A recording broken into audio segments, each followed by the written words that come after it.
Welcome, everyone, to the general gaming channel known as M12 Warthog Gaming. Hey guys, M12 Warthog Gaming here. I'm back with another episode of Strategy Guide.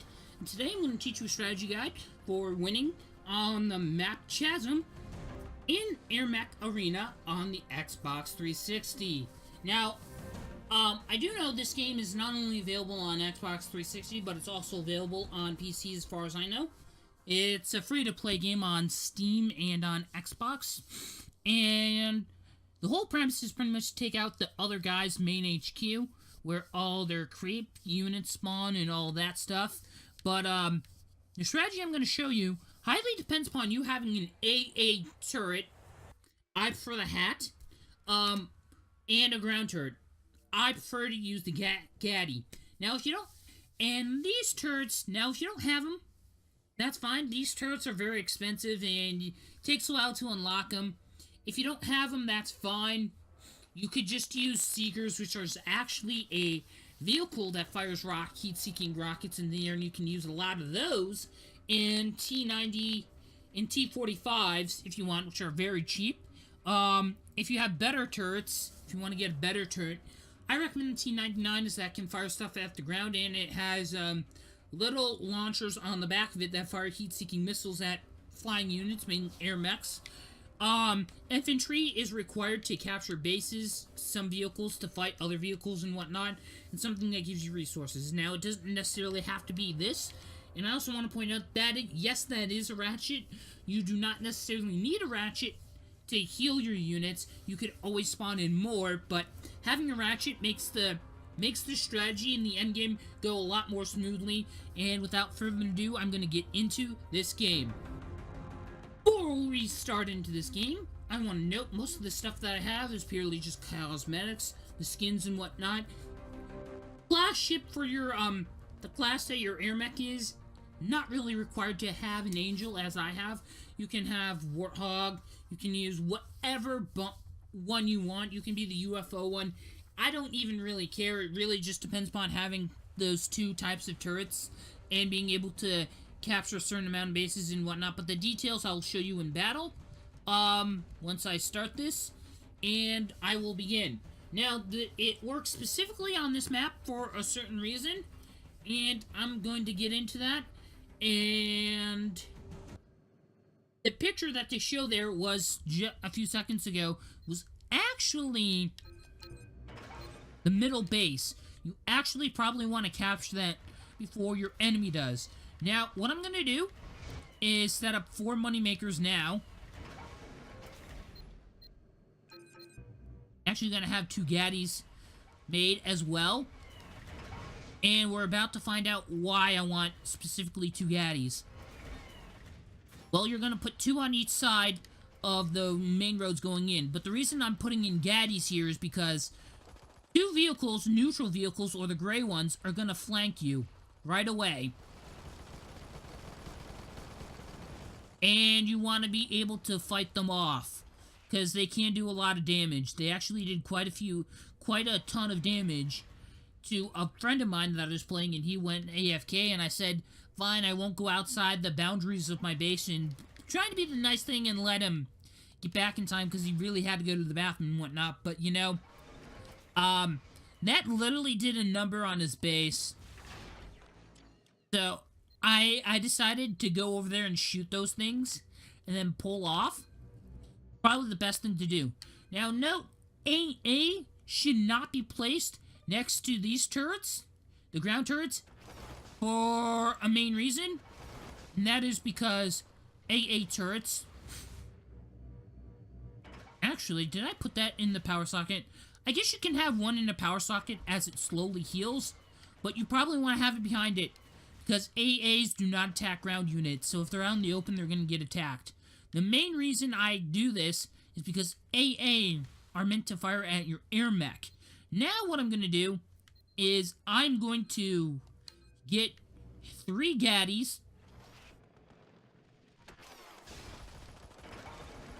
and I'm going to set up my turrets quickly, because I suspect that one of my 2 bases that I already have aside from my HQ are going to be attacked. Now, one of the things I am going to do for at least each base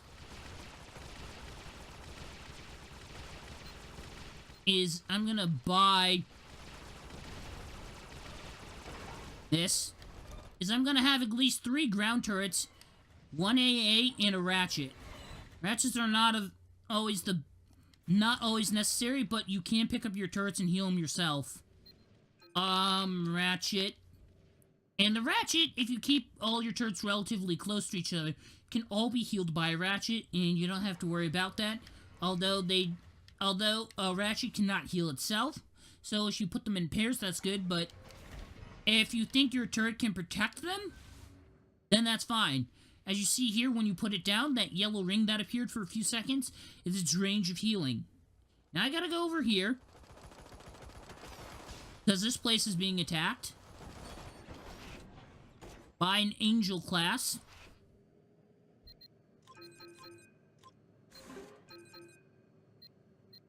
Actually, get rid of one of the things. I'm actually going to take this creep, because they don't count as towards your, unit limit, and I'm going to put that down there, so that one of them dies, it can take its spot. Now, you could do brutes and whatnot, but those take 2. They count as 2 unit for unit limit. And that sort of sucks. And if you have them armed at all your bases, that's not necessary. Maybe the ones that are being more heavily attacked, yes. But at all of them, probably not the best thing to do. Now, what I'm going to do is get a ratchet. Now, as you can see, they almost took out... They took out all the units occupying the space just with the airmech. Now, the reason they did airmech and probably not send a group of tanks at us, well, that's because they probably could not get through their units through the bridge up ahead. As you can see here, that's just full of a line of just enemy units. Enemy units. Just not enemy, but neutral. The gray ones are your enemies. They're also the enemy of your enemy. They pretty much fight whoever they go near.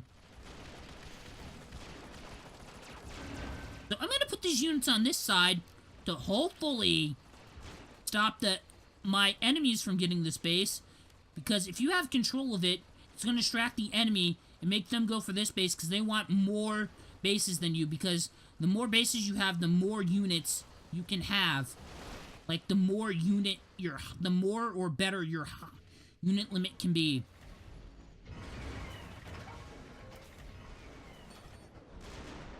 Also a thing that you should know, be aware of. If the enemy has more bases than you, chances are they're gonna be able to have higher unit limits. My Devastator, I have to be level 9 to use it, but, you know, I need high unit limits. Because you wanna know what? That thing cost 5. Look at it. 5 units. So you gotta be aware of that. 2. Right now, I'm just preventing the enemy from capturing the neutral ground.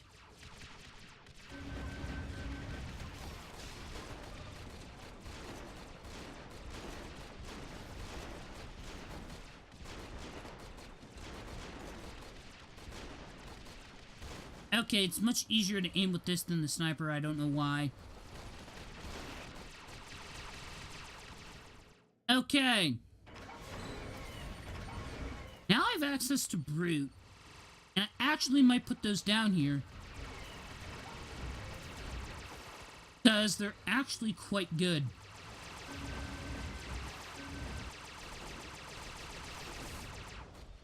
Okay, now I'm gonna put these units in front of my base. But what I'm gonna do, put 3 gaddies in front. Put 3 gaddies in front, 1 AA in front, and 2 AAs in the back.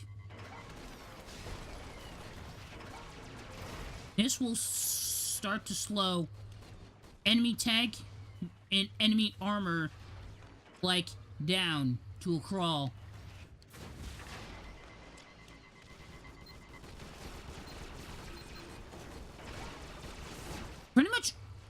defend your bases that get attacked the most more.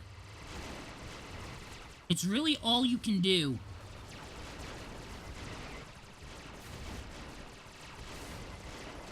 And I don't really have time to build ratchets to defend my units, like I said. You're probably better off just making more turrets.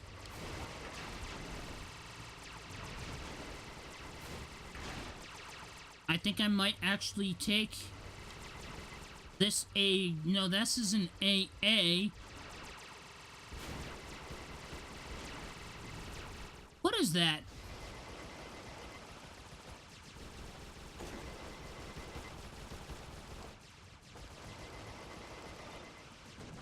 Oh! Because of the height elevation, we had trouble trying to shoot it down.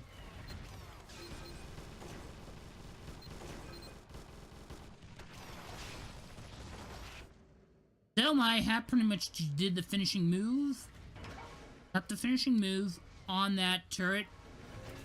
As you can see here, I'm gonna put that there. Pretty much make like, sort of like a little... I don't know what I would call this. But as you can see, right in the middle of all my turrets, I'm gonna put this ratchet down. And it's literally gonna slow pretty much everyone to a crawl. Now, one of these turrets does not have to be healed as much as it's in the power socket.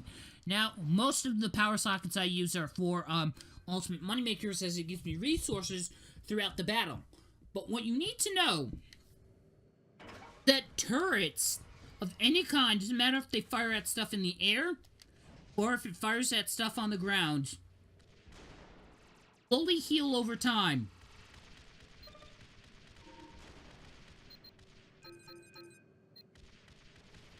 They just slowly heal over time. It's just how it is when they're in the power sockets. Now, of course, what I'm going to do is get more gaddies. Now, what I'm going to do is set up a defensive area right along here. Now, the reason I'm doing this is because once the enemy, our enemies go through here, like, are going to be able to use this bridge for their units. But you want to know what else can... But, that's going to be a problem, because, neutral enemies will fire at them. So it'll be a problem for them, and it'll be a problem for us. So that's why I'm putting, like, 3 gaddies. And I'm pretty much going to heal this one. And this is pretty much just to slow them down, because they will try and counterattack here. What I'm going to do now is actually get some more units. The best thing you can do, once you've gotten middle ground, you are pretty much winning the battle. And what that means is that you have more unit limit than them, and they're gonna have to change how they fight. But what you really want to do, middle ground's not really as important in terms of being able to do much, but you will need it in terms of units. But getting a base that's either down here or their other base that they pretty much start out with is good as well, as you can get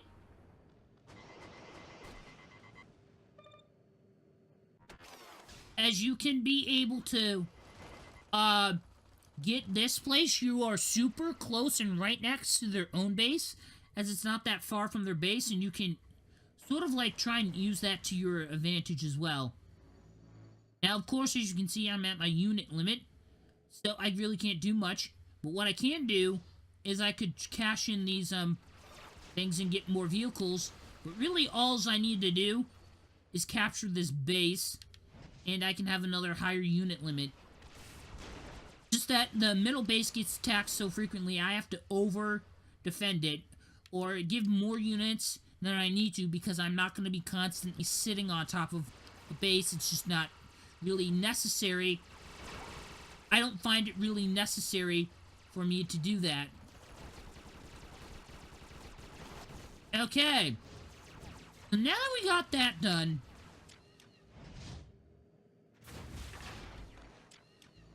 I'm actually going to grab this, heal this. By the way, guys, if you were shouting at me that I have, build on, like auto build, I know it's the most annoying thing ever, but, I don't know how to turn it off. And I wish I was joking, but I'm not. So now my unit limit is 74. Pretty much, all I've just told them to do is a whole bunch of AA guns.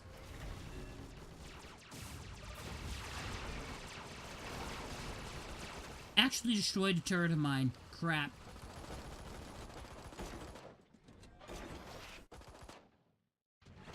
So, one thing you can know, that when you tell a unit, you can give it orders to, like, go attack the closest base or whatnot, and so forth. But the one thing that you don't know is that units... Hold on, I actually have to relocate this. Because all I have is AA right now. I really can't do much about that. I might lose this base.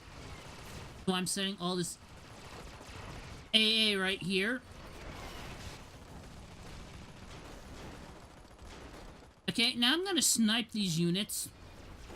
Prevent them from getting control of the base.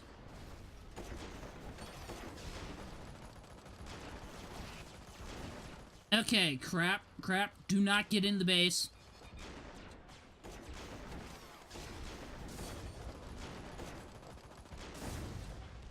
I got snipe death. I have a lot of AA there. I don't want to give up.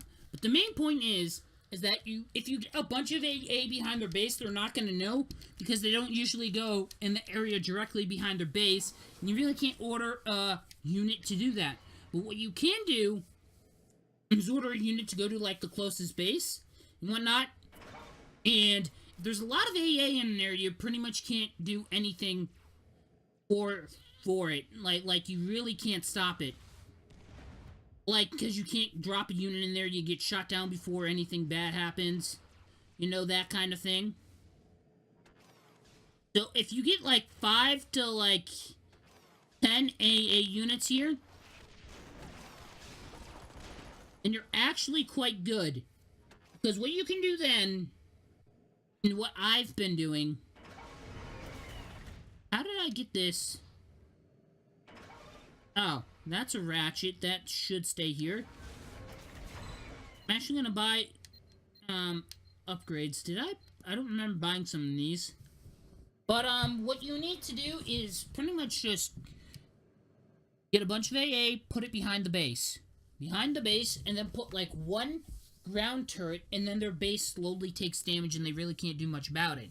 Now, of course, they could try and send a vehicle that way, but they would have to drop it in or around it, close enough for the enemy to automatically aggravate towards it and attack it. That's what you want.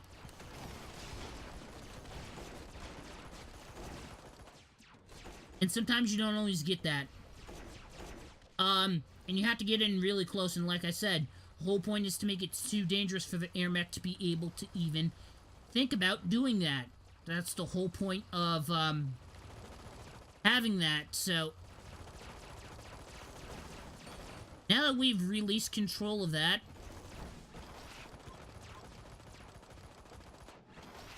actually gonna go fly back.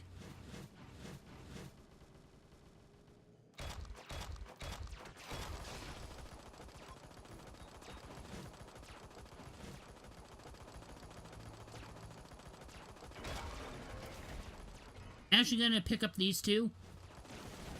Instead of having them go to the closest base, I'm just gonna have them defend this base.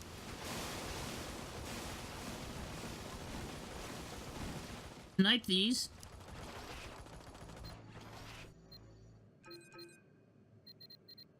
Make a ratchet. And help destroy these. Pretty much just maintaining your bases as you go is the best option. Maintaining your base. Any base that you hold.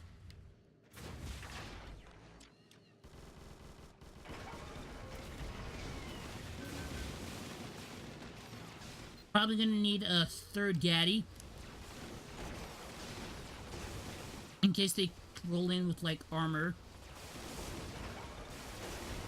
And they literally just annihilated my defenses.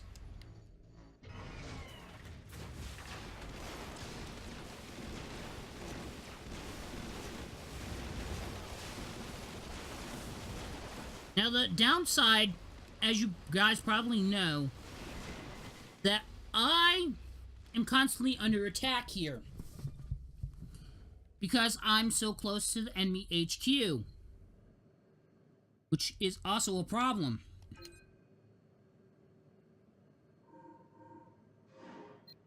But what I can do from here is pretty much grab AAs, drive them past the space, and drop them off at the other base if I want to.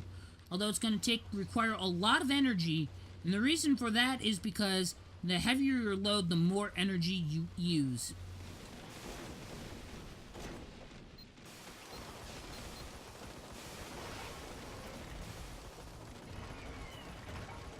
I'm just going to sit down some AA here in case they decide to come back with anything. Okay.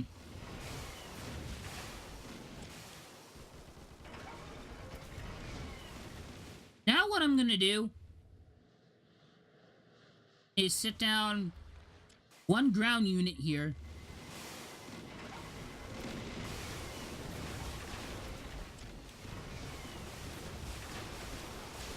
And then I'm gonna help defend off waves of enemies. Now, when defending off against wave of enemies, it's generally because you want to give time. It's generally because you want to wipe out the enemy waves. That way, that you can give your turrets a break long enough for you to get, I don't know, another AA unit or another unit to take its place before it dies. When a unit's on its like last legs, or in this case, give it long enough time for you to build a ratchet to heal them, or to heal the unit, or to heal it yourself, instead of putting down a healing unit. Now, of course, when I'm sniping, take note that you cannot move your guy as well. Stationary when he fights. So I did die. It looked like I lagged there, but I'm still gonna stand there and fight for as long as I can.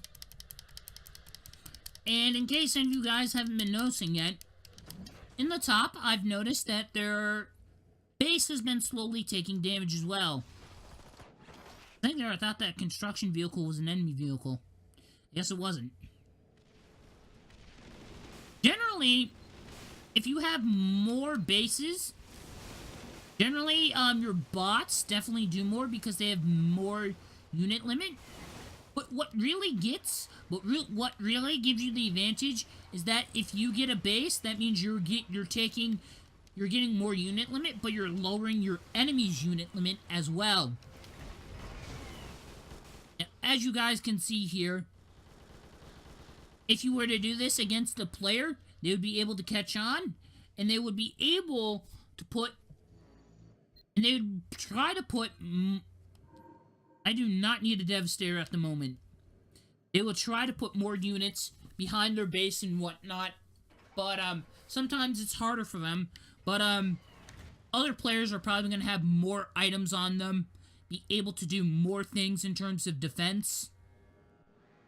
So you really got to be aware of that as well. So what I'm going to do is put down another AA unit here, just in case the airmech tries to come back here and do something with that. And from the looks of it, this is a cheap move, but I am going to be honest, I'm pretty much spawn camping them. Pretty much spawn camping them. I know it's cheap and unfair, but I'm also dominating them as well. Domination means I own all bases except for the enemy's HQ, and that means their base slowly takes damage. Even though I am not taking... Even though that I'm dominating, even though that I'm dominating, they're still losing health anyway from the turret that I placed behind their base being covered by all the AA. So even if I wasn't dominating, I could still win that way as well. And I haven't even tried to capture their last base. As you can see, I only tried to capture mid and one of their starting bases, but that's about it. As you can see here, this turret is just doing damage, and every time this airmech tries to come over here, it just gets annihilated in seconds. This strategy is pretty much almost foolproof, unless from the beginning they guard the area behind them. But other than that, this is one of the key tactics to getting a victory on the battle map Chasm for the game Airmech Arena. I'm going to have to end this strategy guide here. Hope you guys enjoyed watching. If you have any more ideas or suggestions for games you'd like me to give my strategic analysis on and show you how to get strategic victories on for certain games and whatnot, please let me know as I play and record on the piece on my laptop now and for my Xbox 360. So let me know if I have the game. I'll try and do one of it. If it's a game, and let me know where I can find the game if you do suggest it to me and if it's available for me to play as well. Any of your feedback in the comment sections down below is also highly appreciated. And I will see you guys later in another video.